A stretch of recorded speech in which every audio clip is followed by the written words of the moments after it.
So, Ron, the smile curve is something that we wanted to delve into a little bit more detail on. It's a fascinating topic. Do you want to talk us through what the smile curve represents and how firms should maybe be thinking about this? Yeah, this is a great tool. We found this about, I don't know, I want to say 15 years ago or so. And we've been kind of enamored with it ever since because it's got a lot of different uses. But the thing that I use it for is to help firms develop all the things or to think through all the things that they can offer to their customers. And then when you go to design your three options, uh, your green card, gold card, platinum card, to use the American Express, options. The Smile Curve really helps you do that. So it was developed by some guy named Stan Shee. I'm not sure if he was a McKinsey consultant or whatever, but he basically drew on the horizontal axis the production chain in terms of time, and then on the vertical axis he had value added going from lower to higher. And this is all from the perspective, Mark, of the customer. So I'm going to use the iPhone as an example to illustrate this. So when you look at an Apple iPhone, you turn it over, and on the back case it says, designed in Cupertino, California, assembled in China. And the smile curve kind of walks you through that whole process. So there were some things that had to happen before that phone was assembled in China. And then once it comes out of China and into the various countries, into the various markets where it's sold, the AT&T store, the Verizon store, the Apple stores around the world, there's things that happen after that phone comes back into the country. So obviously on the left side of the smile, before the phone is even assembled, you have the concept of the phone, the R&D that Apple did to put it, to have the vision for it and all of that. You've, of course, got the branding of Apple, so one of the most valuable brands in the world. You've got the design. Obviously, this changed everything about what we think of as a phone. And then it was assembled in China. And then it comes out of China and goes into a Verizon store or an Apple store. So that's the distribution on the right side of the smile. And then, of course, all the marketing that surrounds that, advertisements and all of the marketing that Apple does to make you aware of the new phone, its features, all of that. And then, of course, they've got the sales and after sale support services. So you can go to the Genius Bar at the Apple store and you can take classes on how to use the phone, get the most out of it. You can buy Apple Care, which is a warranty. So if you drop the phone, they'll replace it. All of those things. What the smile curve illustrates is, if you think about it from the customer standpoint, where's the value of the phone? Now, this is trying to take apart value in terms of the various features of the phone, which realistically is not technically correct. Value is kind of holistic. It can't be broken apart. But in terms of just a thought experiment, this is really useful because obviously customers love the brand of Apple. They love the design of the iPhone, the touch screen, the glass, everything about it was just new and bold and innovative. Where it's assembled, they don't really care, right? It wouldn't matter if it was Taiwan or it just doesn't matter where it's assembled. But when it comes back and where it's sold and how it's marketed, and then all of the support you get around it, Apple Care and whatnot, then those are very highly valued. And so when you think about this, and I think, okay, how would you draw a smile curve for an accounting firm? What would it look like? What would be those pre things that we do as accountants before we issue the financial statements, if you will? And then what are some of the things we can do after the financial statements are issued? And you start thinking about this, and then you start thinking about our business model in accounting. So let me give you another example of a smile curve. This one was drawn by my colleague Ed Kless, and it was specifically for software implementations. So if you think about moving a customer from, say, QuickBooks Online to maybe Sage Intacct because they've outgrown QuickBooks, or maybe from Sage Intacct to SAP or something, some higher, even higher level accounting system. That would be a software implementation. Well, if you draw a smile curve for the software consultants, it would be they first have to determine what software package is right for you. Or should you even move? Should you even migrate? Or can we just maybe make some tweaks to the system you're using now and it's completely fine? That would be like a diagnosis from a doctor. That's incredibly valuable. That's why it's on the top of the left hand of the smile. But we tend not to think about that, or we tend to give it away or not charge for the full value of that type of a diagnosis. And then if they decide to do some type of software conversion, there's obviously going to be a project plan. You know, what are we going to buy? How are we going to implement it? How are we going to the timeline for implementation? How are we going to educate everybody how to use it? All of those types of things are in the project plan. And then the actual implementation that the consultants do, the transferring of the historical data, the customizing of fields and reports, and all of those things that we have to do to implement before we go live, which now we're climbing up onto the right-hand side. And then, of course, the access level agreement, which is the consultants making sure that the system doesn't go down. And when there is a problem, it's fixed, as fast as possible. That's what he calls the access level agreement. If you think about it, where do we make our money in the hourly rate business model? Well, we try and make all of our money in the implementation, and we tend to give away or not charge a lot for the sides of the smile. So we actually take the smile curve and kind of turn it into a frown curve by trying to make all our money on the implementation. And what we're saying with the smile curve is we can charge for the entire smile, but the lowest part of the value is in the implementation. So what would that look like for an accounting firm? Well, I've got one here for CAS, basically, client accounting services. This is called OFA, outsourced financial accounting, I think was the acronym that this particular firm used. But you can see in this curve that the basic bookkeeping, the data entry, the account reconciliations, the bank feeds, all of the things that we do to get the accounting in order, that's the equivalent of assembly in China.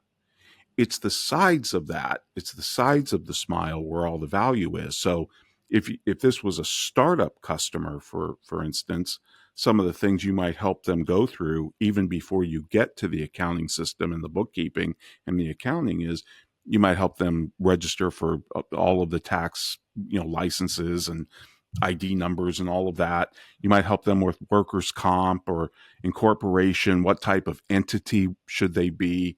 Do they have employee versus independent contractor issues? All of that. Then you can start thinking about the financial systems and the controls, the internal controls, process improvement. If there's going to be education needed among the team, vendor selection, this could be your tech stack as well. What kind of apps are you going to use with your accounting system? Who's going to do the customer payments, APAR, remittances to the taxing authorities for VAT or whatever it is. And then, of course, the basic bookkeeping and the financial reports that come out of that. Now we can go into, we can talk about owner-manager remuneration if that's an issue, other tax planning possibilities with the customer, who's going to do the income tax returns. And then, of course, you move out to the right-hand side some more, and you realize, well, we can help them with budgeting, we can do cash flow forecasting, we can do variance analysis. And at the far right-hand side of the smile, and this, of course, is going to vary tremendously by firm, depending on your areas of expertise. That's why it has to be drawn by the firm. But on the far right-hand side, you can get into things like maybe strategy, maybe help them with what-if analysis or financial modeling. FP&A type analysis, benchmarking. You can help them with their pricing. You can help them with KPIs, doing their dashboard, maybe advertising and marketing. A lot of firms I know do a lot of work in HR. So employee manuals and things like that, and HR compliance. Could be a whole list on that right side. But the point is now, when we're crafting 3 options for a customer, we're gonna base it on what we learned when we talked to them about what they were looking for. How can we help them? What are some of the challenges and opportunities in their business? All of the things that you go through in a value conversation. Now, when you come back, you have the ability to craft 3 options. So, for example, your bottom option is obviously going to cover all the basic bookkeeping, because that's kind of a table stake. That's going to need to get done no matter what type of customer they are. But you're probably going to draw from services in the columns right next to that basic bookkeeping, maybe one service from the left-hand side column and one service from the right hand, and then put that into your basic package and give them a price. And then for your middle package, you're probably going to draw a couple of services from the next column out, the second column from the middle. And then, of course, the top package is going to include some of those consulting services on the far left and the far right, and you can put that into a top package. So it's just a way to help you think through all of the things that the firm does. Now, this is showing a CAS practice within a firm. You could do a smile curve for the tax practice. You could do one for the audit practice. And you might even have, depending on the size of the firm, you might even have a smile curve for different niches within those practice areas. So if the CAS has a niche in doctors and also, I don't know, contractors, then you could have a smile curve for each of those niches. And then that way, you can customize. It's easier to make something bespoke for a particular customer in a particular industry. Same with audit. Maybe you audit not-for-profit companies or entities. Well, you could have a smile curve for them. And when you start to do this, you realize, geez, we have the potential to bring a lot of value to our customers on things that normally we don't think about, or we don't communicate to the customer that we even have these capabilities, or that we don't charge for. We just kind of throw them in, trying to make all our money from the basic bookkeeping stuff, because that tends to be the most time, that tends to be where we spend the bulk of our time, is in that middle column in the assembly. But that's not where the true value is. The true value is on the sides of the smile. So I'll stop there. I know I threw a lot at you, but I'll get your reaction to that. You've covered off already a lot of the questions I was thinking through as you were talking me through this. This is the first time I've seen this model really explained. I had seen that it's from the guy was the founder of Acer over in Taiwan, and he brought this in to really articulate that in China they were basically making money out of the manufacturing part, in your analogy with Apple, and therefore they weren't able to make more value because they were focused so much on what you've got on the screen here, the middle part of this. Right. I think what's really interesting there is you talked about the latter part of that, is firms thinking this through as part of implementing value pricing as almost a let's get our head together in terms of what are the table stakes components of, I think what you said is this service that we're offering. So I'm thinking about how would we create one of these tables that's on the screen here, a smile curve for auditing. And I would probably start with general auditing, right? When I'm first bringing this in, I can probably get to industry niches and specialisms as I evolve and get good at this. But I want to start with something quick and generally applicable.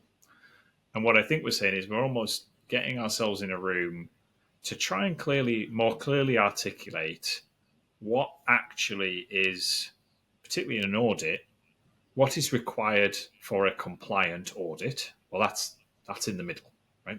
I have to do this work to be able to sign the audit opinion. Okay, that's the middle piece. But then as we go around that, I'm thinking particularly, I used to add a lot of value as part of the audit process, in my humble opinion, as part of the reporting phase of the work. So I will be able to give you these outputs, these value add deliverables, if you like, that I don't have to give you, but I could make a natural byproduct of the work I'm doing. Well, that's probably more towards the right hand side of this that we're looking at here, because I don't have to do those. They're very valuable, they're core outputs. And I'm also was thinking a lot of the value, in my opinion, around a really good, robust audit is in how you plan and design the work that needs to be done. So I would say the Correct. work that's going to be done, the testing, the reviewing, that's the middle box. But what work needs to be done, which areas we're going to focus on, which ones we're going to be doing more of a light touch review, which ones we're going to be going really deep on because of the risks that are involved, that's more towards the left here, right? It's going to Yep. be very value add if I do it differently. So I think what we're saying is almost try and take that inventory of critically thinking ourselves as a firm. How do we add value versus deliver the core work to create a start point and a framework which isn't necessarily going to restrict our thinking when we go and speak to our clients and have a value conversation. Because, heck, if we go and speak to a client and they've got a problem that we haven't articulated on our table here, but we know we've got the skills to do, we can clearly develop something there and come up with something that's more on the fly.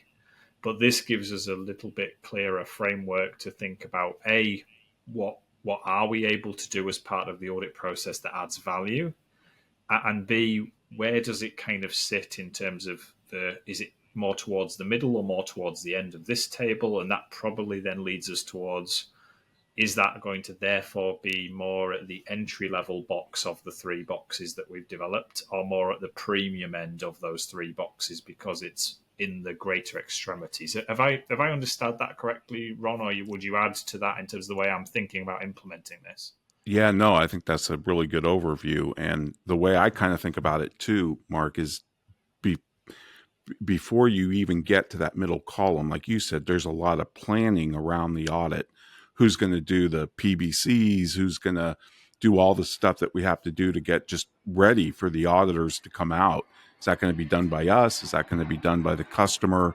It makes you think through all those issues. And is there anything, are there other tests or any other type of preliminary work before we even begin the audit? Maybe, if we're doing quarterly or ongoing audit, that could be on the left-hand side. Then, of course, the audit is the middle. But then once the audit report is issued, maybe there's, a management letter that goes with that and other insights or analysis that can lead from that. Cash flow forecasting, budgeting. I do have an audit smile curve. I don't have it here, but it was for specifically not for profit. And just some of the things that were on the far right side of that were things like reviewing executive compensation, which is a big deal in the nonprofit space, retirement planning, cash flow analysis, obviously, salary surveys to make sure that they're paying people appropriately for their type of charity, risk management, if firms offer that. Some things that were on the left hand side were things like cybersecurity, internal control reviews, CFO roundtables. If your firm specializes in not for profit, then why not start a CFO roundtable of not for profits where you meet and you talk about common challenges, things like that, mission, impact, and review. How do we what measures and metrics and KPIs do we have in place to make sure that we're fulfilling our mission as a not-for-profit? That could be in there as well.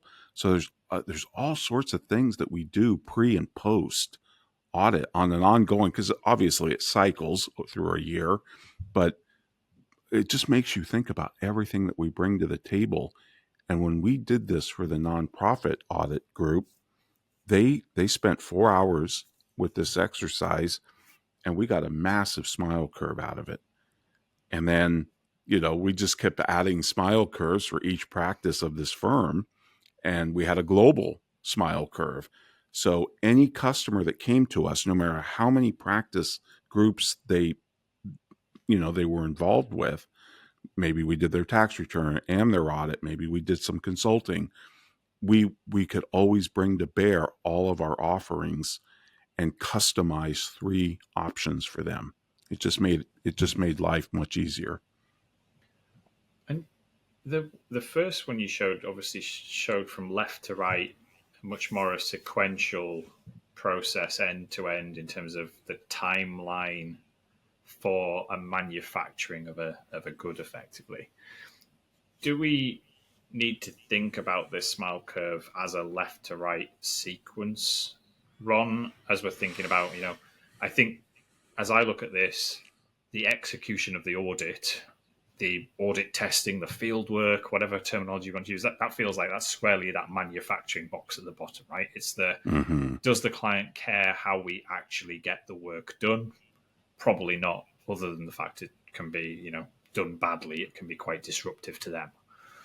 The value kind of comes pre and post, but is that something we should try and be sticking quite rigidly to as we look at this concept? It's very linear in terms of the flow when you're applying it to products. Maybe services feels a little bit different to that. Different. Yeah. It's a great question. I mean, that's the problem with any framework, right? We have to kind of break it down and make it look linear so we can put it into chunks to understand it and explain it. But you're right. The real world's messier.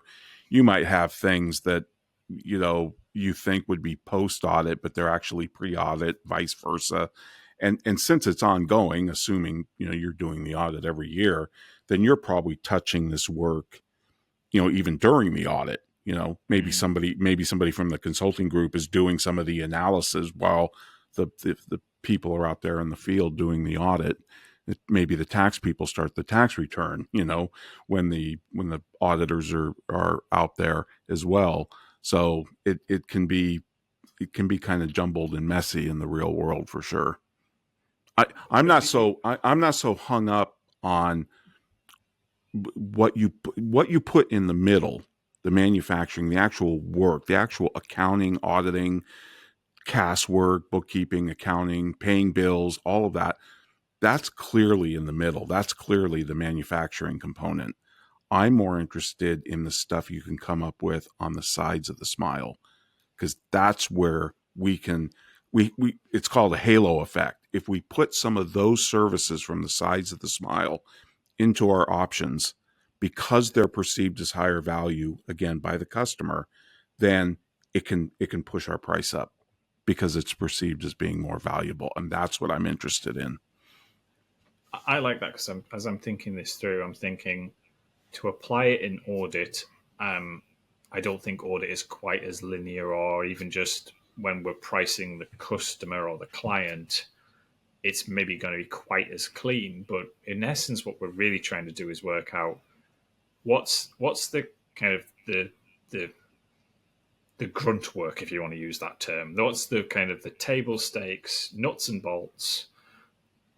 If somebody wants an audit, they need to have these things done. If somebody needs to have their bookkeeping outsourced, these are the fundamentals. Yep. These are the fundamental basics that everybody would expect from anybody providing this service. And then you've almost got the outside bits of the curve. And I think what's probably useful is the distinction that's kind of 3 boxes here, but could be 2 boxes. It's almost how valuable is this service that we could offer? We don't have to offer, but we could offer in the eyes of the client. Is it a top shelf, top tier, extremely valuable thing that we could do, leverages some premium expertise we have, our best people, our best resources, blah, blah? Or is it something that's like somewhere in between those things, right? It's not quite that top stake, something that's a showpiece thing, but it's definitely something that's valuable that we don't have to do. And even if that linear or the smile aspect of this feels like it breaks down a little bit, I would probably urge to not ditch the concept, but to then maybe just think about it in those terms of how do we define these capabilities, these offerings that we have, again, focusing on the client's perspective of this.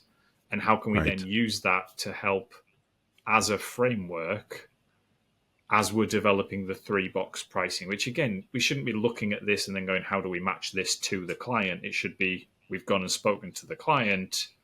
How do we now start to shape the three boxes? Is that the right way for me to think about this one? Yes. It's outside in. You're exactly right. It starts with the client. We work backwards. We're not doing a smile curve like a big menu. Sometimes you go to some of those restaurants like the Cheesecake Factory. I don't know if that's a thing, but here, they have this menu that's just enormous. Like everything you could possibly want. And it just paralyzes people in terms of being able to make a decision, right? Because you keep turning the page and think, oh, that looks good. That looks good. That's not what we're trying to do.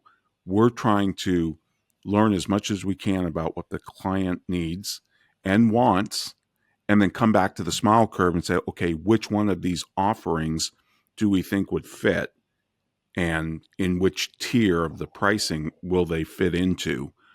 And some of them are going to be really valuable. Like if you're on the far right of the smile curve, more of those services are probably going to be in your top tier and your middle tier.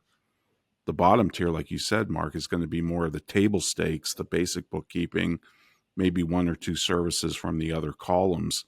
But this really makes you think about how could we help the client achieve the goals that they told us about in the value conversation that we had. And so it's a way of kind of thinking through that. And the other advantage we see, even if we put in some far right smile curve things into, say, the top option, even if the customer doesn't select the top option, they only go for the middle one or maybe even the bottom one, they at least know that the firm does some of these other offerings.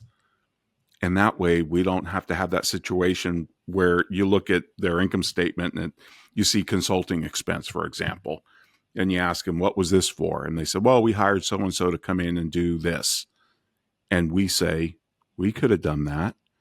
And the customer says, you guys do that? Well, whose fault is that? We didn't put anything in front of them that kind of showcased what else we can do besides just the audit, the CAS work, the tax work. And this kind of forces you to put at least some things that you do in front of them. They might not buy it this time, but they may buy it next year. I'm a huge advocate of that because it facilitates. This is all part of facilitating a different conversation with the client, and it isn't necessarily only about the fee income change this calendar year.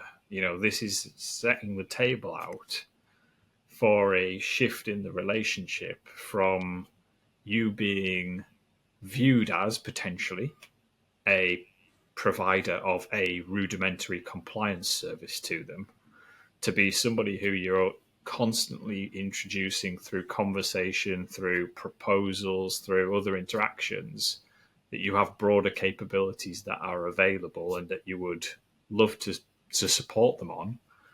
It doesn't, it will set you up for success longer term, even if you don't come back. I wouldn't imagine from that first conversation go, oh well, they picked the bottom box, so I don't know why we bothered putting box 2 and box 3 together because they just picked the bottom one. Right. It could pay off in multiple years' time in terms of them. They now know that those things are there, and I think it's also shifted the mindset internally as well to actually critically think about the work that we're doing for this particular client. Is it rudimentary middle box activities, or is this actually something where we're delivering something that we believe they're valuing more than just the signed piece of paper that goes into the financial statements? Is that, are you seeing that and feeling that when you're implementing in this way, Ron? Absolutely. When we present, when I've seen auditing firms present these types of packages to customers, the three options, the first response usually is something to the effect of, wow, we've never had an accounting firm offer us choices. Yeah. So they really appreciate that, because it shows them that you've thought about their situation. You ask them questions during the value conversation, hopefully that no other firm has asked, and spent time doing that, so that whole diagnosis process. You've thought, you've taken the time to think through what offerings that you could deliver would have value to them and put them in various packages. So somebody once said that how you sell is indicative of how you solve. And if you're this creative just with the pricing process and giving them choices, then they're going to think, wow, if they're this good, if they're creative with this, how are they doing, the accounting and the analysis that they can do? It just showcases, I think, a different level of expertise, and it changes the conversation, like you said. And now you're talking about more outputs and outcomes that some of these offerings will deliver. Um, and I've seen auditors get enormous pricing power from this, just just by the fact that they're offering three options in a very intelligent, creative manner. And I think it's something that decommoditizes even some of the compliance work, like CAS, like Audit, and things like that. And I, I recall the way we talked about we need to be thinking about value pricing as pricing the client. And Right. so that is going to put the emphasis here on, yes, we're going to need a smile curve for audit. So if we're implementing value pricing in audit, this smile curve is going to really help us articulate what we can do as an audit team to deliver value to the client. We also need to think about any other services that are commonly being packaged with audit for our clients. I naturally immediately think about tax. So I think this can be implemented fairly quickly with an audit smile curve and probably a tax smile curve as the most common service that's alongside that. But the other thing I think I would articulate has a lot of value for bringing into this exercise, and I don't know whether it fits with the smile curve, whether it's actually going to be the outside edges of this smile curve, is thinking about the other advisory services, if you want to use that term. I'm always a little bit cautious with the word advisory around all the rhetoric Right. around moving from compliance to advisory. I don't think that's a binary decision. But how can we maybe think about some of the other capabilities we have across the firm? And maybe we don't need a full smile curve for each one of these services because they're quite nuanced. But what I've certainly seen work quite well in my career was around offering that kind of health check type service, if you like. I think you Mhm. referenced before the cybersecurity space, which is a hot topic for a lot of firms right now in terms of growth potential. But something like that, it's quite difficult for firms to maybe think about how do I introduce that to my clients? It's a capability that we have. Maybe the client isn't expecting us to have that. That could be one of those consultancy fees that you find after the fact, if you like. And I'm thinking about how do we try and bring some of those advisory pieces in as almost like the kick of the tires health check type offering, which I think is a really creative way of adding some initial value but also naturally facilitates the onwards progression of that thought process with the client to go, well, heck, what do you usually get with a health check? You usually get some recommendations from it, etc., and it usually leads to some further considerations. And I'm not even going to go anywhere near the topic of independence here at all because I don't think that's a barrier, and we could spend another 2 hours talking about that. Right. But how do you maybe think about some of that, Ron, around how to get a manageable amount of work to think about performing the smile curve exercise on, if you like, without having to do it across the entire firm for every different thing we do, but also maybe Right. trying to spider into some of those other capabilities we have across the firm. Well, in this particular firm, and this was a big firm, we did make each practice group do a smile curve. So we Practice had big. one for CAS, tax, audit, and the consulting or advisory division as well. Now, we, we asked ourselves exactly what you just asked. How are we going to be able to showcase this in the most effective manner? Now, of course, this firm had a BD team, business development team, and they would go out and do a lot of the pre-qualification of the customer and then even a lot of the initial value conversations. But they always brought in a partner from audit, or if it was just a CAS client or just a tax client. But I'm thinking one of the things we did was we said, well, why don't we team sell? Why don't we bring the partners out from each group that could have relevance? We know the customer's asking for audit and tax, then there should be an audit and a tax partner in that value conversation. And if we know there's opportunity for advisory, then let's bring out an advisory partner and team sell. This is what Bain does, and McKinsey and Accenture. They don't just send one partner. There's usually a team that go out, because the advisory person's listening for advisory clues. The auditor's listening for things the audit group can do. Same with tax. Team sell it. And then the other side, the other part of your question was, how do we showcase some of these things like cybersecurity? We came up with this idea of mini assessments. So we would put in the proposal, like say in the top option, choose between the following, choose two of the following mini assessments. One was a mini assessment of cybersecurity. One was a mini assessment of your HR compliance. Another one could have been a diagnostic of internal controls. I mean, we had a whole checklist of these mini assessments.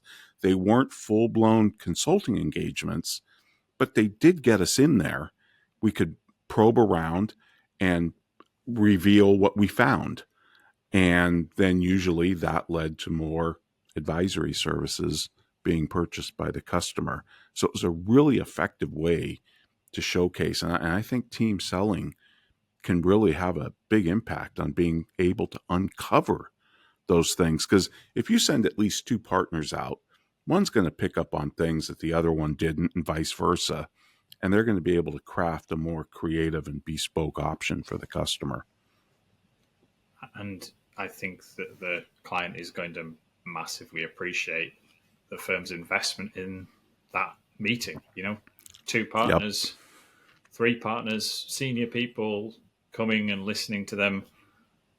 At worst case scenario, you've shown how much you are bought into supporting that client and making sure you fully understand their needs. And so I think that's not a small investment for firms to be thinking about, but I think that they should view that as a really strong investment in both the client relationship, but also then the pricing opportunities that I think that will unlock from having such a broader, deeper, more meaningful conversation with the client than simply, hey, do we need to do, like, how do we do the audit again this year compared to last year? And I don't know about you, Mark, your experience, but my experience has been, even some of these big firms, they're the worst offenders. They're all siloed, and they don't talk to one another, and they don't corroborate with one another on behalf of the customer. So the customer doesn't know the firm has all of these other capabilities under its roof. This way you get to showcase that. And people call it cross-selling. I hate that term. It's collaboration to help add more value to the customer. Well, and I think I'd go one step further than that. In the big firms, Ron, the people in the firm don't understand what With other another team is doing. They probably don't even understand all the things that what they could do in their particular in area their of term, yeah. expertise. So I think that will mean that there is never going to be that rich conversation happen. And even if we just do the internal exercise around the smile curve, we're going to start to surface the, hey, by the way, we can do all of these things. You might think that we just do audits, but we can do all of these things. But I didn't realize you could do all of those things beyond just a Right. corporate tax return or whatever tax piece of work you might be doing. And so I think this is all round enriching. It's both internally, it's going to change the conversation and move it to be far more collaborative than siloed. Well, this is my client and they are an audit client. I think that completely changes it to it's a firm's client, It's a etc. firm client.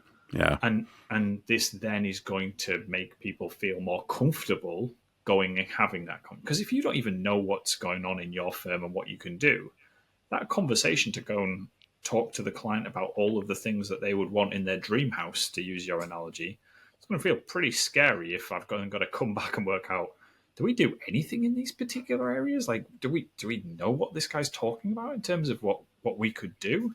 So I think this needs to be thought of quite holistically, but it doesn't actually need to feel scary because a lot of this can be done in some bite-sized chunks that just naturally upskill and upskill everyone involved. Yeah, no, my experience with having, like, when the auditors in the nonprofit sector of this firm took that half a day and did their smile curve, they really enjoyed it. They were like looking at the board after we put them all together and eliminated all the redundancies, because we broke them into groups and each group did their own little smile curve. And then we put it on the big board and they were like, look at all we do. And it just put it in front of them. And it's like, wow, we have a lot of capabilities just within this group without going to consulting or tax or anywhere else. It was a revelation to them. 'Cause we're like fish in water. We have all this expertise, but we don't know we're wet.